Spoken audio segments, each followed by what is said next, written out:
অকুতোভয় এই মৃত্যুঞ্জয়ী সৈনিক কখনো নিজে আন্দোলনের সংগ্রামী পথ থেকে কিন্তু বিচ্যুত হননি। এমন এক সময় তিনি আমাদের এই অঙ্গনকে কিছুটা শূন্যতার মধ্যে ফেলে দিয়ে চলে গিয়েছেন। হায়াত মউত ক্ষমার মালিক,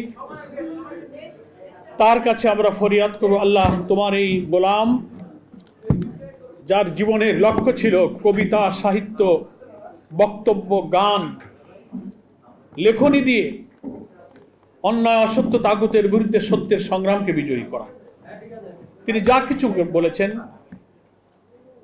রবের তারিফ করেছেন, প্রিয় নবী মোহাম্মদ মুস্তফা সাল্লাল্লাহু আলাইহি ওয়াসাল্লামের আদর্শের ভিত্তিতে সমাজ গড়ার জন্য তার সমস্ত কার্যক্রমের কেন্দ্রবিন্দুই ছিল ওটি সত্যের সংগ্রাম, অসত্যের বিরুদ্ধে প্রতিবাদ। সমাজের সব মানুষ এত গুণে, এত প্রতিভায় প্রতিভাদার হয় না।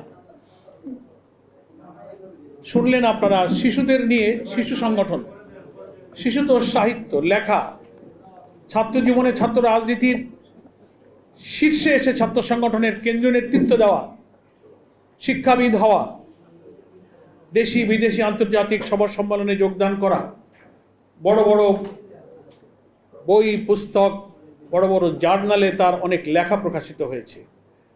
একটা বিশ্ববিদ্যালয়ে তিনি শিক্ষাবিদ হিসেবে ভূমিকা পালন করেছেন। আমি আশ্চর্য হতাম কেন্দ্রের এই সাংস্কৃতিক বিভাগের দায়িত্বের কারণে। ওদিকে উনি ইউনিভার্সিটির, আবার ওদিকে সাংগঠনিক চট্টগ্রামে বিরাট দায়িত্ব, আবার এদিকে ঢাকায় কেন্দ্রীয় দায়িত্ব। প্রতি সপ্তাহে 2টা দিন উনি ট্রেনে করে রাত জেগে এসে ভোরে নামতেন। আমি বলতাম, ওবায়দ ভাই আপনার কষ্ট হয় না? ঘুমাবেন কখন? বলে কি করে ঘুমাবো, আমার কাজ। এখানে আপনারা দায়িত্ব দিয়েছেন কেন্দ্রে, ওদিকে মহানগরীর দায়িত্ব, ওদিকে ইউনিভার্সিটির পেশাগত দায়িত্ব, সবটার মধ্যে একটা অসাধারণ সমন্বয়ের যোগ্যতাও তার ছিল। ধৈর্য আল্লাহ তাআলা তাকে দিয়েছিলেন। কষ্ট ভোগ করতেন, রাত জাগতেন, পরিশ্রম করতেন, মানসিক চাপ তিনি নিতে পারতেন। প্রচণ্ড বৈরিতা, রাজনৈতিক দিক থেকে প্রতিকূল পরিবেশের মধ্য দিয়ে তিনি এসেছেন, গিয়েছেন। আমাদের সাংস্কৃতিক বিভাগ, গবেষণা বিভাগে কাজ করেছেন।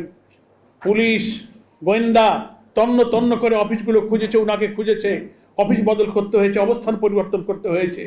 কিন্তু সত্যের অকুতোভয় এই মৃত্যুঞ্জয়ী সৈনিক কখনো নিজে আন্দোলনের সংগ্রামী পথ থেকে কিন্তু বিচ্যুত হননি, পিছপা হননি, দুর্বল হননি।